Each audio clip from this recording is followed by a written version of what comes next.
और सीखे मेरी को आराम हुआ दिल तोड़ने से पहले जरा दिया होगा टूटा हुआ दिल किसी के काम नहीं आता है। क्या कहना है और ये पति नहीं आते हो पति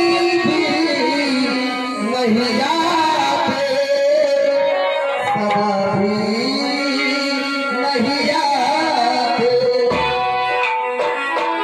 हो पति नहीं आते सदा